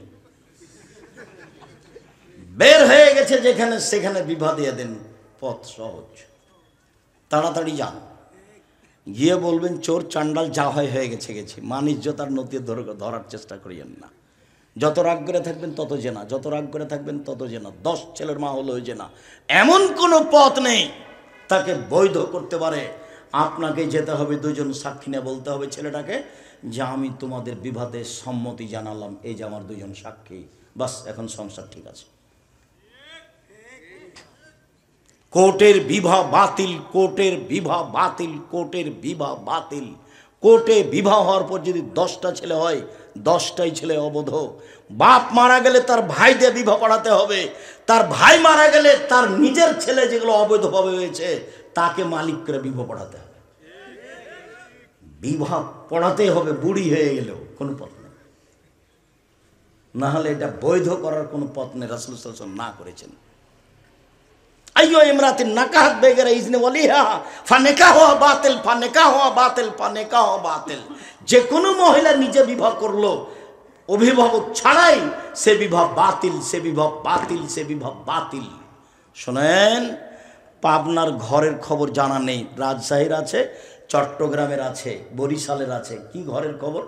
রাজশাহীতে বলে বিবাহের সময় উকিল বাপ লাগে। তো বাপ বেঁচে থাকেন, উকিল বাপ হারাম, এটা মনে রাখবেন। উকিল বাপ চিরদিনের জন্য হারাম।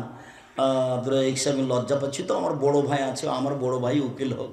জি না, আপনার কম বুদ্ধি আছে আর আপনার বড় ভাই চৌকুস, তারপরে আপনি উকিল। আর চট্টগ্রামে বিবাহের দিন থেকে উকিল বাপই বাপ, সেদিন থেকে আসল বাপ বাতিল। উকিল বাপ তার বাড়িতে আসে, তার বাড়ি থেকে যায়, মেয়েকে নিয়ে আসে, সেদিন থেকে উকিল বাপ হয়ে। চট্টগ্রামের খবর বলছে, এবারে নগদ। কত নোংরা নীতি। আমি পাবনার খবর জানা নেই, চাঁপাইনবাবগঞ্জে বিবাহের শুরু থেকে শেষ পর্যন্ত এমন একটা কাজ নেই যেটা যায়, সবই হারাম। শুরু থেকে শেষ পর্যন্ত মেয়ে দেখা থেকে নিয়ে, বিবাহ পড়া থেকে নিয়ে, অলিমা থেকে নিয়ে, ক্ষীরকাচি বরন্তা আমাটা থেকে নিয়ে যা কিছু আছে একটা জায়েজ নয়। আমার একাধিক দিনের দেখা। এদিকে দেখেন, মেয়েকে বিদ্যা শিখিয়ে দিল, বাপের জিম্মেদারি।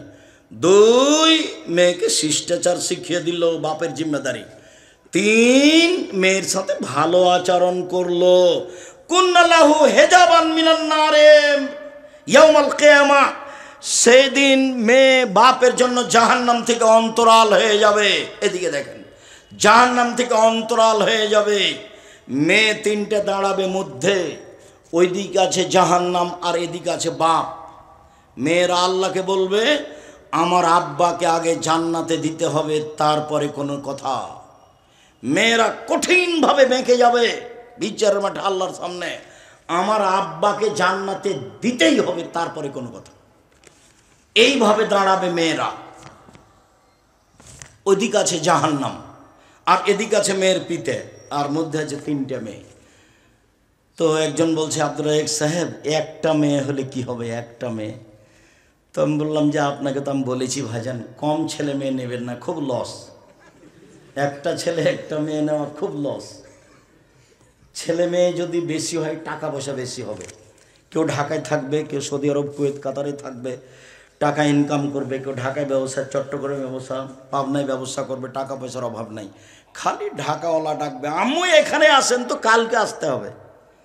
যে চট্টগ্রামে বলছে আম্মু কালকে আপনি আসবেন, ওর পাবনায় থাকা হবে না। পাবনার ছেলে বলছেন না না না না, আম্মা আমার কাছে থাকবে। দেখছেন সম্মান, একটা ছেলে দুনিয়ার বদ শয়তান। ও বলছে যে বাপ যদি না আমারে তো মায়েরা জমি দখল করবো, তাই বলছে।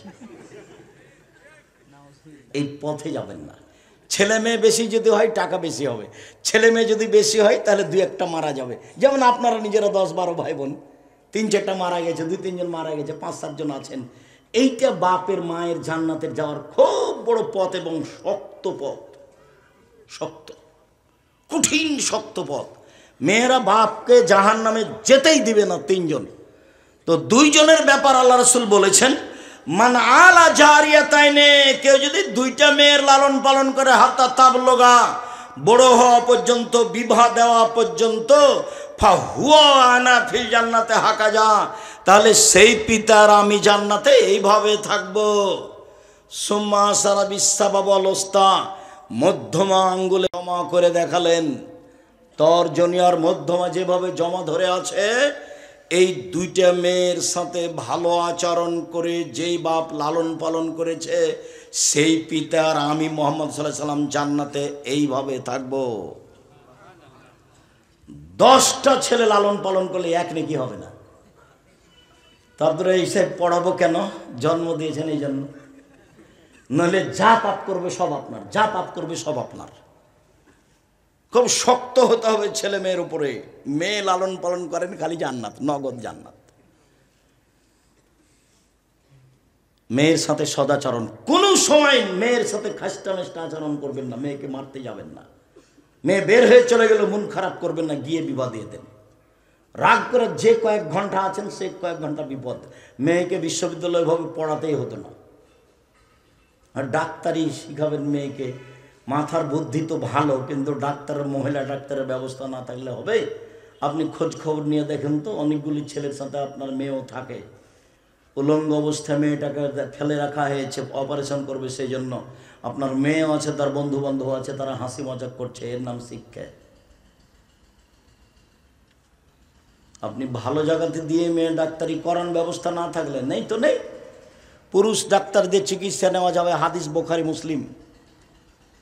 আপনি চিকিৎসা নিয়েন না, ভালো কথা তো। রোগ ব্যাধি হবে জান্নাত দেওয়ার জন্য। আল্লাহ রাসূল বলছেন যে পৃথিবীর মানুষ শুনে রেখো,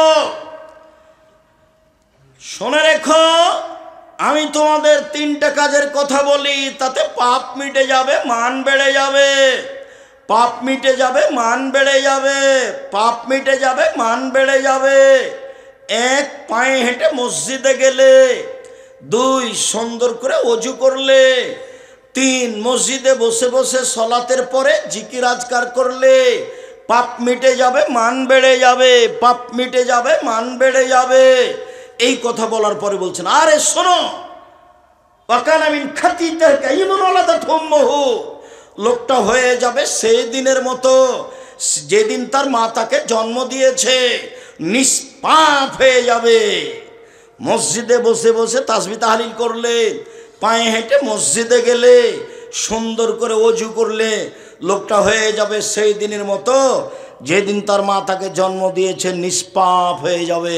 1, 2, কে যদি হজ করে, হজ কবুল হয়, তাহলে হয়ে যাবে সেই দিনের মতো যেদিন তার মা তাকে জন্ম দিয়েছে, নিষ্পাপ হয়ে যাবে। 3, কারো যদি অসুখ বিসুখ হয়, তারপরে বলে আলহামদুলিল্লাহ, তাহলে সে হয়ে যাবে সেই দিনের মতো যেদিন তার মা তাকে জন্ম দিয়েছে, নিষ্পাপ হয়ে যাবে। বুখারী মুসলিমের হাদিস, আল্লাহ রাসূল বলছেন, কারো গায়ে যদি জ্বর হয়, তাহলে তার শরীর থেকে পাপ ঝরে যায়। কামারের হাপড়, কর্মকারের হাপড়ে ভাটিতে লোহা স্বর্ণ চাঁদি দিলে, লাল হয়ে গেলে, লোহা স্বর্ণ চাঁদির ময়লা যেভাবে ঝরে যায়, মানুষের গায়ে জ্বর হলে তার পাপ সেভাবে ঝরে যায়। বুখারী মুসলিমের হাদিস। নিষ্পাপ হয়ে যায়। ছেলে মেয়েকে লালন পালন করলে মেয়েরা তার জন্য জাহান্নাম থেকে অন্তরাল হয়ে যাবে, নবীর সাথে জান্নাতে থাকতে পাবেন মেয়েকে লালন পালন করে। এতিম যদি লালন পালন করেনি, এতিম তাহলে আপনি নবীর সাথে থাকবেন। তবে সুমা ফাররাকা বাইনাহুমা, আঙ্গুল দুটি এভাবে দেখালেন কিন্তু একটু ফাঁকা করলেন। এতিমের লালন পালন করলে রাসূলের সাথে থাকবেন তবে একটু দূরে। আর মেয়ে যদি লালন পালন করেন তাহলে এই, আর যদি তিনটে করেন তাহলে এইটা।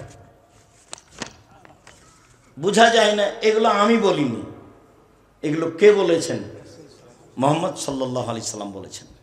দেখেন আপনি উপদেশ বইয়ে সদাচরণ নারীদের সাথে শুনুন। পারিবারিক সদাচরণ কয়েকটা, শেষের দিকে চলে আসলাম।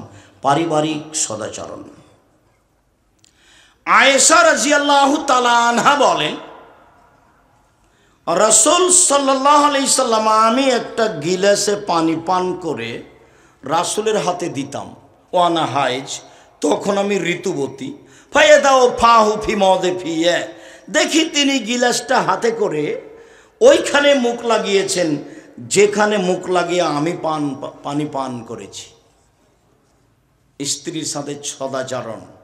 পক্ষান্তরে হিন্দুরা বলেছে মেয়েদের জমি দিতে হবে না, মেয়েরা বাপের জমি পাবে না, ওরা নারীদের সাথে ভালো আচরণ করেনি। খ্রিস্টানেরা বলেছে মেয়েরা হচ্ছে উপভোগের বস্তু, যতদিন তার উপভোগের বয়স আছে উপভোগ করতে হবে, তারপরে তাকে বৃদ্ধাশ্রমাগারে দিয়ে দিতে হবে। মুসলমানের জন্য বৃদ্ধাশ্রমাগার হারাম। ওর ছেলে দেখবে, ওর মেয়ে দেখবে, সবচেয়ে সম্মানী বস্তু বাপ মা তারা দেখবে। এরপরে ইহুদিরা বলেছে যে মহিলারা হচ্ছে ডাইনি, ওরা স্বামীকে খেয়ে নেয়। পৃথিবীতে সবচেয়ে খারাপ জিনিস হচ্ছে মহিলা, ইহুদিরা বলছে। হিন্দুরা আরও বলেছিল বিধবা মেয়ের বিবাহ হবে না, সতীদাহ স্বামীর সাথে চলে যেতে হবে। বঙ্কিমচন্দ্র, রাজা রামমোহন রায়, ঈশ্বরচন্দ্র বিদ্যাসাগর কিছু কিছু চেষ্টা করেছে, সব সম্মান দিয়েছেন মুহাম্মদ সাল্লাল্লাহু আলাইহি সাল্লাম নারীদের, তাদের সম্মান দিয়ে ভরে ফেলেছেন। আল্লাহর নবী বলছেন, পৃথিবীর মানুষ শুনে রেখো, নারীরা যদি চারটা কাজ করতে পারে জান্নাতের সব দরজা খোলা।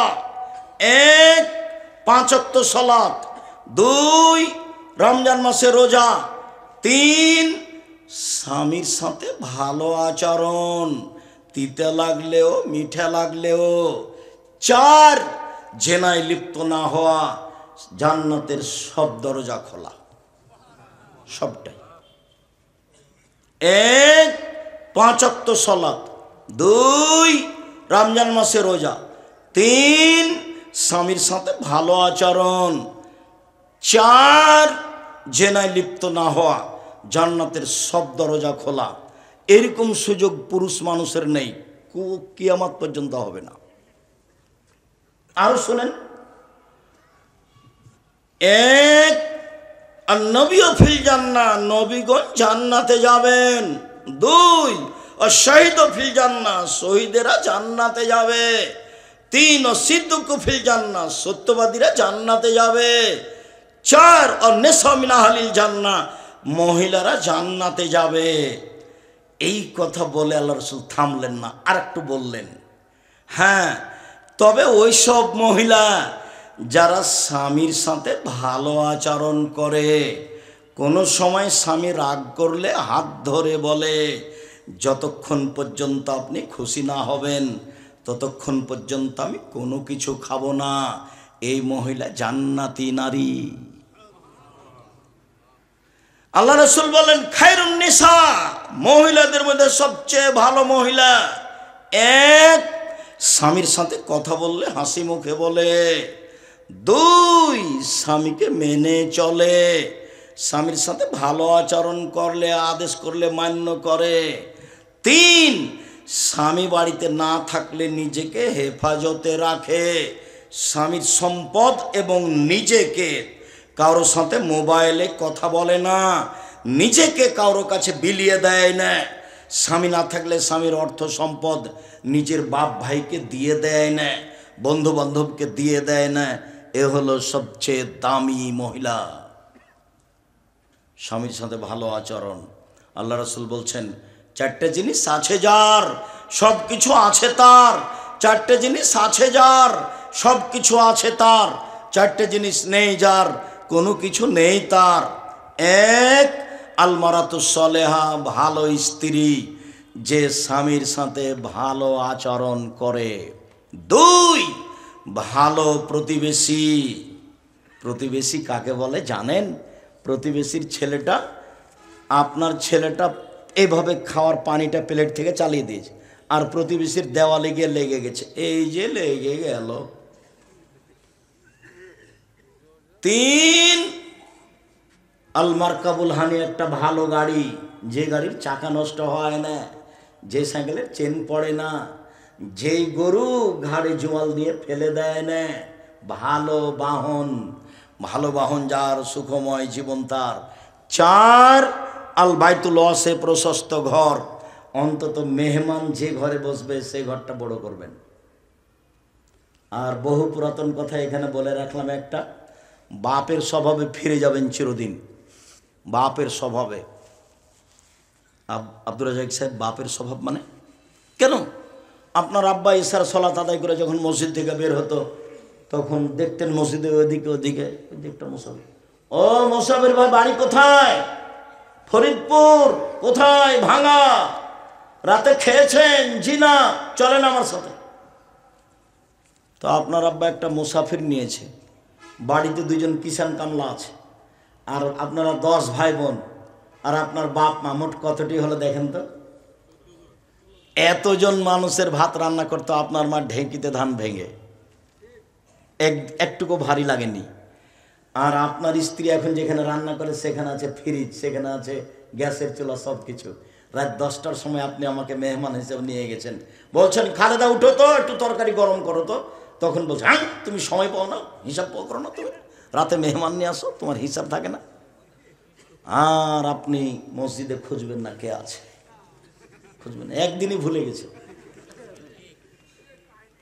আর 150-200 চাউল রান্না করবেন না। আপনার মা 1.5-2 কেজি চাউল রান্না করতে, আপনি অন্তত 1 কেজি করবেন। সারাদিন ফকিরে খাবে, বিকালে ছাগল মুরগি খাবে, গরুতে খাবে, উপরে রেখে দিলে পাখি খাবে। 150 চাউল রান্না করেছেন, ঠিক দুপুরে মেহমান এসেছে, তখন বলছেন, আপনার স্ত্রী বলছে যে চানাচুর বিস্কুট দিয়ে পার করে দাও, চানাচুর বিস্কুট দিয়ে বিদায় করে দাও। এই চরিত্র নোংরা, এই চরিত্র ত্যাগ করতে হবে। আপনার মায়ের 80 বছর বয়স, আপনি ঢুকছিলেন দরজায়, তখন একটা বৃদ্ধা মহিলা ভিক্ষে চেয়ে খেতে চেয়ে বসে আছে, আপনি বলছেন সরো সরো, হিসেব পায় না, রাস্তা ঘেরে বসে আছে। তখন আপনার মা ওই দিক থেকে বলছেন, না বেটা না বেটা, ফকিরকে এভাবে বলতে হয় না আব্বু, একটু খাওয়ার দিলি চলে যাবে। আপনার আম্মা এই কথা বলছেন আর আপনি এই কথা বলছেন। স্বভাব ত্যাগ করেন। আপনার স্ত্রীকে মায়ের স্বভাবে ফিরে যেতে হবে, ফকির মিসকিনকে খেতে দিতে শিখতে হবে। আপনাকে আপনার পিতার স্বভাবে ফিরে যেতে হবে, অসহায় মানুষকে খেতে দেওয়া শিখতে হবে। যারা আপনারা ব্যবসায়ী, কাজের লোককে বলে দিবেন, এই শোনো, গাড়িতে উঠার আগেই 20 টাকার নোট সব খুচরা রাখবা। ছেলেরা শুনো, তোমার মাকে বলে দিবে, আম্মা আমি যখন বাড়ি থেকে বের হবো তখন আমাকে 50 টাকা 100 টাকা খুচরা টাকা দিবেন আম্মা। যখনই ফকির সামনে আসে তখন আপনি বলেন মাফ করো মাফ করো। এই কোন স্বভাব? আপনি যদি 10 টাকার নোট 500 টাকা নেন তো সারাদিন দিয়ে শেষ করতে পারবেন না। ড্রাইভারকে বলে রাখবেন, আমার গাড়ি কোনো সময় যেন খুচরা টাকা থেকে খালি না হয়, 3 দিন আগে আমাকে বলবে। আমার গাড়ির সামনে থেকে কোনো ফকির যেন ফিরে না যায়। সে মদ খায় আর যাই খায় না কেন, যে হাত পেতেছে তাকে আমি ফিরিয়ে দিব না। দরকার হলে 10 টাকা রাখবেন, দরকার হলে 5 টাকা রাখবেন। মানুষকে দিয়েই জান্নাত কিনবো ইনশাআল্লাহ, যা রাসূলুল্লাহ সাল্লাল্লাহু আলাইহি ওয়াসাল্লাম বলেছেন।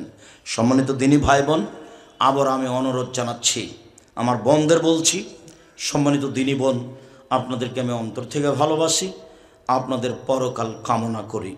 মর্মে স্বামীর সাথে ভালো আচরণ করতে হবে, এই কথাই ঠিক। আব্দুর রাজ্জাক সাহেব চিরদিন শুধু স্বামীর পক্ষে বললেন, আমাদের তো বললেন না। আমার স্বামীর মুখখান তো আপনি জানেন না, আর মুখখান এত খারাপ আমি দেখতেই পারি না। যতক্ষণ মেয়ে থাকে তখন বলি, খালেদা তোমার আব্বাকে পানি দিয়ে আসো।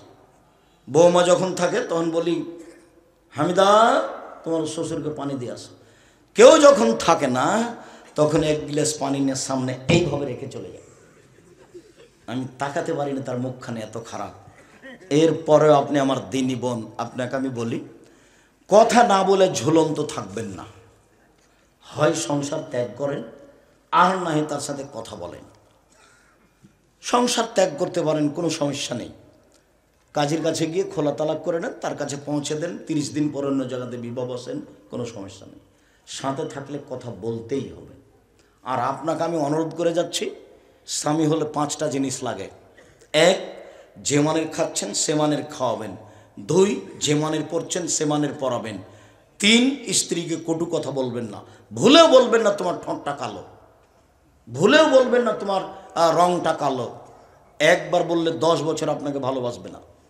ওর কথা খুব মনের থাকে এবং বুদ্ধি কম মানুষ, আপনার কথাটা ঝকঝক করে মনে রেখেছে। শ্বশুর শাশুড়িকে গালি দিবেন না কোনো দিন। একদিন যদি শ্বশুর শাশুড়িকে গালি দেন, জীবনে আর আপনাকে কোনোদিন ভালোবাসবে না। শ্বশুর শাশুড়িকে সম্মান দিয়ে কথা বলবেন। শ্বশুরের বাড়িতে গিয়ে শাশুড়ির সাথে শ্বশুরের সাথে খাস্টা মেস্টা আচরণ করবেন না। আজ থেকে যদি এরকম কথা আমি জানতে না পারি, আপনি করেন না। আপনাকে আমি অনুরোধ জানাচ্ছি, যান্ত্রিক যুগ যারা আমার সামনে আছে, যন্ত্রের মাধ্যমে যেখানে যারা সময় অবগত হবে, সব দিনই ভাই বোনকে অনুরোধ জানাচ্ছি, শ্বশুর শাশুড়ির সাথে ভালো আচরণ করতে হবে, এরাই বাপ মা। শ্বশুর শাশুড়ির সাথে সম্মান দিয়ে চলতে হবে, এরাই বাপ মা। প্রতিবেশীর সাথে ভালো আচরণ করতে হবে, এরাই আত্মীয় স্বজন, এরাই প্রতিবেশী। এরা ভালো তো আমি ভালো, এরা খারাপ তো আমি খারাপ, আমি ভালো তো এরা ভালো, আমি খারাপ তো এরা খারাপ, এই হিসাব করতে হবে। সকাল হতে হতে জায়ের হাত ধরে ক্ষমা নিতে হবে, ভাইয়ের হাত ধরে ক্ষমা নিতে হবে, আপসে কথা বলা চালু করতে হবে, বন্ধ বাতিল করতে হবে। সম্মানিত দিনী ভাই বোন, 1, যে মানের খাচ্ছেন সে মানের খাওয়াবেন। 2, যে মানের পড়ছেন সে মানের পড়াবেন। 3, কটু কথা বলবেন না। 4, মুখের উপরে মারবেন না। 5, স্ত্রীকে নিজের বাড়ি ছাড়া কোথাও যেতে দিবেন না। খালার বাড়ি যেতে পাবে না, ফুফুর বাড়ি যেতে পাবে না, মায়ের বাড়ি যেতে পাবে না। জরুরি প্রয়োজন ছাড়া বাড়ি ত্যাগ করতে পারে না। বাজার যাওয়া তো বহু দূরের কথা। পুরুষের পরিচয় ভ্যানিটি ব্যাগ হাতে করে রাস্তা রাস্তা ঘুরে বেড়াই। এই দোকানদার এক গুতা মারে, ওই দোকানদার এক গুতা মারে। টাকা আপনি দিয়েছেন, মোহর আপনি দিয়েছেন, লোকে মারে গুতা। আপনাকে একটা খারাপ লাগে না? আপনার একটা আত্মমর্যাদা থাকা দরকার। আত্মমর্যাদা নিয়ে মানুষের মতো মানুষ হয়ে ভারাত্ম বজায় রেখে মানুষের সাথে সদাচরণ করে, স্ত্রীর সাথে সদাচরণ করে, স্ত্রীকে বাড়িতে রেখে বাকি সময় জীবন কাটানোর চেষ্টা করুন। আল্লাহ আমাদের তৌফিক দান করুক, আল্লাহুম্মা আমিন। আল্লাহ, আমাদের যারা মারা গেছে তুমি তাদের কবরের শাস্তি মাফ করো। আমরা যারা অসুস্থ, তুমি সালাফি শুধু বড় প্রতিষ্ঠান নয়, সারা বাংলাদেশ জুড়ে তারা মক্তব পরিচালনা করতে চায়। মসজিদ ভিত্তিক শিক্ষা কার্যক্রম এখন পর্যন্ত 450 মসজিদে মক্তব চলে। জামিয়া সালেফা আল ইতেসাম পত্রিকা বের করে 50টা প্রশ্নের উত্তর আছে। 12 জন বড় বড় মুফতিদের ফতোয়া দেখা হয়। জামিয়া সালাফে রয়েছে অনলাইন আল ইতেসাম টিভি। সবসময় আপনারা আমাদের বক্তব্য অনলাইন আল ইতেসাম টিভিতে অবগত হতে পারবেন। যাওয়ার পূর্বে সকল দিনী ভাই বোনকে আমাদের ওই বইগুলো সংগ্রহ করার জন্য অনুরোধ জানাচ্ছি। আমার বোনেরা, আপনারা সংগ্রহ করবেন কেন নির্যাতন কি তার প্রতিকার। বেগম রোকেয়ার ব্যাপারে বই লেখা হয়েছে। বইয়ের নাম হচ্ছে কেন হব অবরোধবাসিনী, শিক্ষা বনাম জাহেলিয়াত। আপাতত 1 থেকে 10 পর্যন্ত শিক্ষাকে নাকচ করা হয়েছে। ওমা তোমার আকাশ তোমার বাতাস, সবচেয়ে বদ মানুষ ঠাকুর বললে এই কথা। ও কালিমা তোমার আকাশ, ও কালিমা তোমার বাতাস। আমার ছেলে মেয়ে সকালে বলবে স্কুলে, এটা হতে পারে না। 30 বছর আগে আমি নাকচ করেছি। আমি বলেছি এই দেশে কোন শিক্ষিত মানুষ শিক্ষামন্ত্রী হয়েছে যাবৎ আমার জানা নেই। ঠাকুর এদেশের সবচেয়ে বড় খারাপ মানুষ। ঠাকুর ইংরেজদের দালাল, ঠাকুর বিশ্ববিদ্যালয়ের শত্রু, ঠাকুর বাঙালিদের শত্রু, ঠাকুর জাতির শত্রু। ঠাকুরের গান চলে আমার দেশে। ও তোমার, ও তোমার আকাশ, ও তোমার বাতাস, ও কালিমা তোমার আকাশ, ও কালিমা তোমার বাতাস। ঠাকুর বারবার বলে কালিমা তোমার আকাশ। আমি বলেছি তোর বাপের আকাশ। সকালে সিলেটে 5,000 কোটি টাকার মামলা হয়। যখন আমি কাঠগড়ায় উঠলাম, জজ আমাকে বলল আপনি পিস টিভির আলোচক। আমি বললাম জি হ্যাঁ। তিনি বললেন আপনার মামলা আমি খারিজ করে দিলাম। প্রথম দিনই তিনি কেটে দিয়েছেন। আমি ঠাকুরের বদনাম করলাম কি? আমি বলেছি ঠাকুর বলেছে ও কালিমা তোমার আকাশ, ও কালিমা তোমার বাতাস। আমি বলেছি তোর বাপের আকাশ। আকাশ কার? আল্লাহ। বাতাস কার? আল্লাহ। ও বিশ্ববিদ্যালয়, ঢাকা বিশ্ববিদ্যালয়ের শত্রু, ও বাঙালিদের শত্রু, ও হচ্ছে খ্রিস্টানদের দালাল। যখন আমাদের দিনী ভাই বোন জেল হাজতে আছে ইংরেজদের যুগে, তখনও লন্ডনে দালালি করে, সে আমার বন্ধু হয়? তার মুখের গান আমার ছেলে মেয়ে দিন রাত বলে। এটা আমি আব্দুর রাজ্জাক বিন ইউসুফ 1 মিনিটের জন্য কোনোদিন মেনে নিনি। আমার ছেলে মেয়েকে আমি এখানে একদিনের জন্য যেতেও দিইনি। শুকরিয়া, জাযাকুমুল্লাহ খায়র। আমি আপনাদেরকে হকের উপরে চলার জন্য আন্তরিকভাবে অনুরোধ জানাচ্ছি। সম্মানিত দেশবাসী, সম্মানিত এলাকাবাসী, সম্মানিত পাবনা জেলার দিনী ভাই বোন, আমি আপনাদেরকে রাসূলের পদ্ধতি অনুযায়ী বাকি জীবন পরিচালনা করার জন্য, পরিবারের উপরে শক্ত হয়ে পরিবারকে সুন্দর করার জন্য, আল্লাহকে সন্তুষ্ট করার অনুরোধ জানিয়ে আপাতত এখানেই কথা শেষ করলাম। যাওয়ার পূর্বে বই পুস্তক অবশ্যই সংগ্রহ করবেন।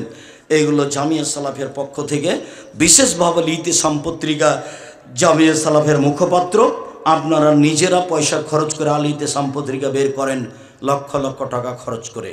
যেগুলো বই আছে অন্য, সেগুলো আমি নিজের বই আমি নিজে টাকা পয়সা খরচ করে করি। আল ইতিসাম পত্রিকা আপনাদের টাকা দিয়ে বের করি। আল ইতিসাম পত্রিকায় 50টা প্রশ্নের উত্তর আছে।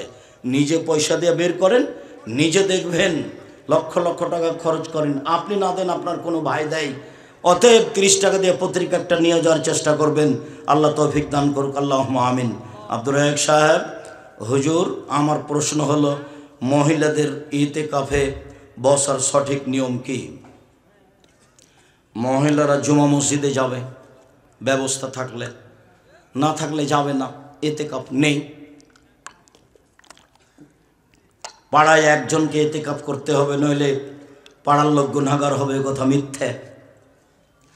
জুমার দিন খুতবার সময় বসার আদব বা সঠিক নিয়ম কি? যেভাবে বসেন, পা উঠিয়ে বসবেন না, পা উঠিয়ে বুকের সাথে লাগে এভাবে বসবেন না। 4 জনও বসেন এইভাবে বসেন, বা হাঁটু গেড়ে আত্মাহত বসার বৈঠকে বসেন, তবে হাঁটু উঠিয়ে এভাবে বসবেন না। বোঝা গেল না মনে হয়?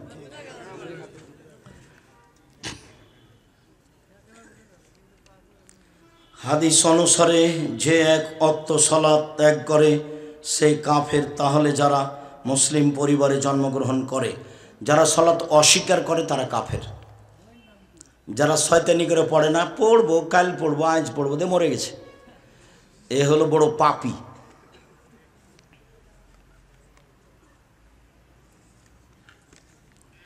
আমার বউকে আমি প্রতি মাসে তার বাপের বাড়ি নিয়ে যেতাম, 2-3 দিন করে থেকে আসতাম। তারপরেও আমার শ্বশুর বাড়ির লোক আমার সাথে অশান্তি করত, বলছে ছাড়াছাড়ি করিয়ে নেবে। এখন আমি আর শ্বশুর বাড়ি যেতে দিই না। আচ্ছা, কিছুদিন পরে দিও, নরম হয়ে।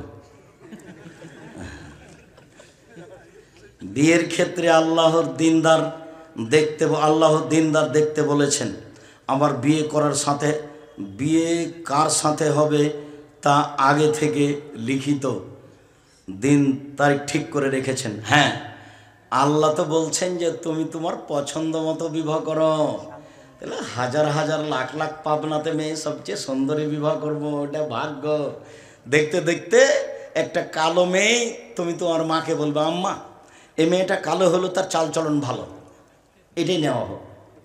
আগেরটা খুব সুন্দরী আম্মা, কিন্তু মনে হচ্ছে চালচলন ভালো নয়, এই যে একদম তাকদীর। টয়লেটে গিয়ে আল্লাহর নাম নেওয়া তো পাপ হবে? জি না।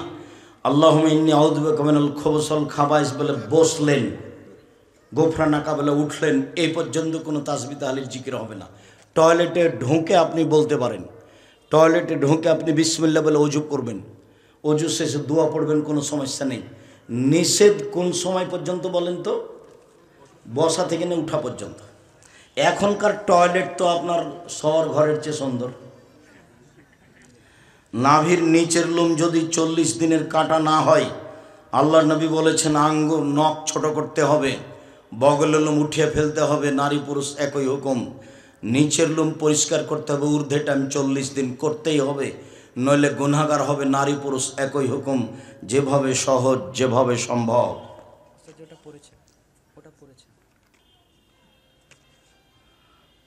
মুহাম্মদ সাল্লাল্লাহু আলাইহি সাল্লাম আসার পূর্বে যারা মারা গিয়েছে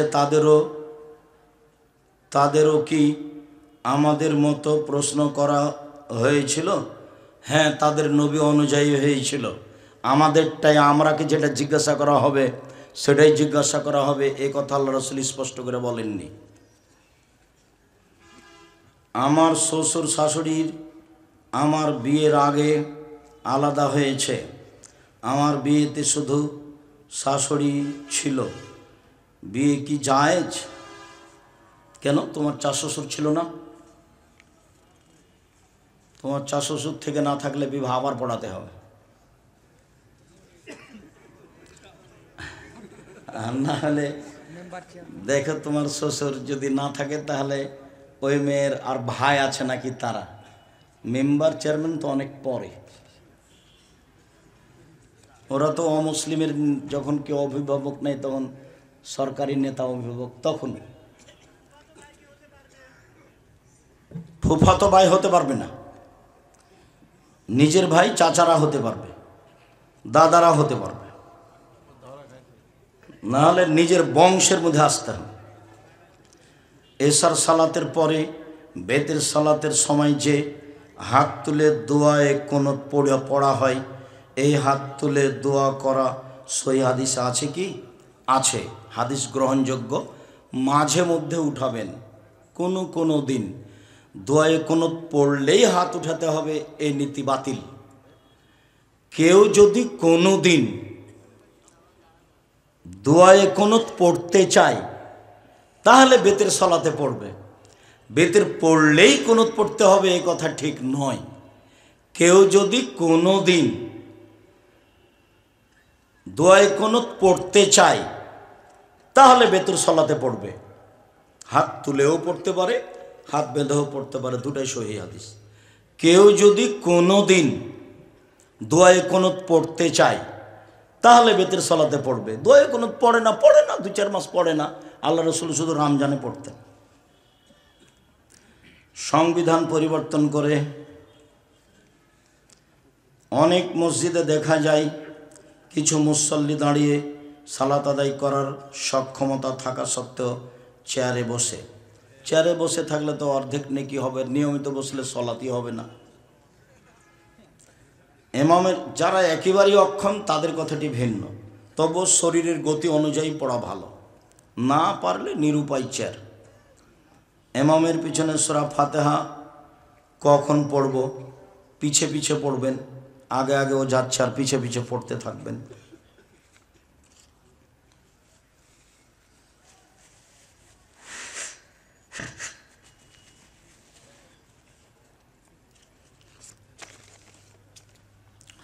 সূরা ফাতিহা না পড়লে সালাত হবে না? জি হবে না, এটাই ঠিক। তো রুকু পেলে রাকাত হয় কি করে? রুকু রাকাতে কথা আল্লাহর নবী বলেছেন, তো সূরা ফাতিহা হয়নি যে, এটা সূরা ফাতিহা পড়ার জায়গা নয়, এই জন্য হয়নি। তবু রাকাত হবে কি করে? নবী বলেছেন এই জন্য। কেউ যদি সূরা ফাতিহার জায়গাতে সূরা ফাতিহা না পড়ে সালাত হবে না, এই কথাই ঠিক। শুধু ফরজ ইবাদত করলে জান্নাত পাওয়া যাবে আশা করা যায়। সুন্নাত পড়ার চেষ্টা করেন, বিপদে পড়লে ওগুলো রক্ষা করবে।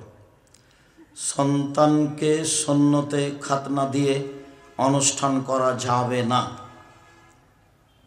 সুন্নতে খাতনা অনুষ্ঠান দাওয়াত খাওয়া যাবে না। খাতনার কোনো অনুষ্ঠান নেই। আকিকার করতে পারেন, 7 দিনের দিনে আকিকা দিতে হবে, 14 দিনে নয়, 21 দিনে নয়। আকিকার সাথে কুরবানির কোনো সম্পর্ক নাই। আকিকার ছাগল কানা হোক, ন্যাংড়া হোক, 2 মাসের হোক, আপনার খালি জানে আছে, বাপের জিম্মেদারি 7 দিনের দিন করতেই হবে। প্রয়োজনে ভিক্ষা করে আকিকা দিতে হবে, ওটা বাপের জিম্মেদারি। আর কুরবানি তো নেকির কাজ, নেকি তো অনেক বড় নেকি, যা দিয়ে জান্নাত পাওয়া যায়। তো কুরবানি মানে চোখ দেখো রে ঝকঝকে কিনা, কান দেখো ঝকঝকে কিনা, পা দেখো ঝকঝকে কিনা, লেজ দেখো ঝকঝকে কিনা, মোটা তাজা আছে কিনা, সব কুরবানিতে। কুরবানি একেবারে ঝকঝকে প্রাণী হতে হবে, ও দিয়ে জান্নাত পাওয়া যায়। এখন আপনারা গোস্তের তালে ঘুরছেন, আমি কি করি? আমি ভাগে টাগে যাইনি কোনো দিন, ভাগের পাতায় আমি কোনো দিন পড়ি না। আপনি কষ্ট নেন না, আপনাকে আমি অনেক ভালোবাসি। টাকা আছে আপনি কোট কোরবানি দেন, টাকা কম আছে গরু কোরবানি দেন, তার চেয়ে কম আছে খাসি দেন, তার চেয়ে কম আছে ছাগি দেন, তার চেয়ে কম আছে ভেড়া ভেড়ি দেন। রাসূলের পদ্ধতিতে আসেন, পরিবারে একটা করেন, জান্নাত হবে। উপহার নেই, উপহার অবৈধ, অন্যদিন হাদিয়া।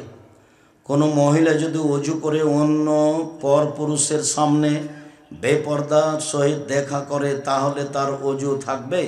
জি।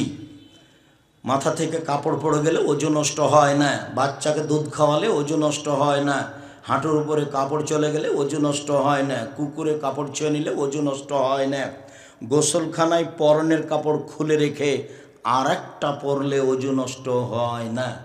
অজু নষ্ট হয় ঘুমিয়ে গেলে, অজু নষ্ট হয় বায়ু আসলে, অজু নষ্ট হয় পেশাব করলে, অজু নষ্ট হয় পায়খানা করলে, অজু নষ্ট হয় উটের গোশত খেলে।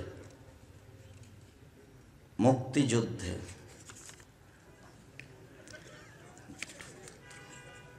কোনো প্রকার রাজনীতি, আরবি শিক্ষা দিয়ে কি টাকা নেওয়া যাবে? জি যাবে।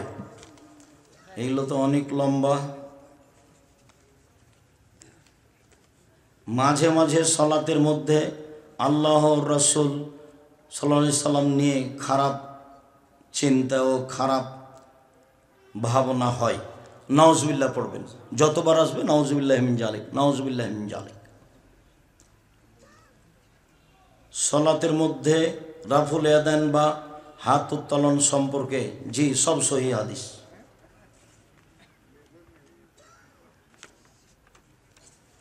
সুর দিয়ে আজান দেয়া জায়েজ কি? কণ্ঠ জোরে হতে হবে, এইটাই কথা আজানে। আন্দা বে সৌতান, সবচেয়ে উঁচু কণ্ঠ যার সে আজান দেবে। দাঁড়িয়ে খাবার খাওয়া এবং পানি পান করা যায়, তবে সুন্নাত হলো বসে। আল্লাহ রাসূল নিয়মিত বসেই পান করেছেন, জমজমের পানি দাঁড়িয়ে পান করেছেন।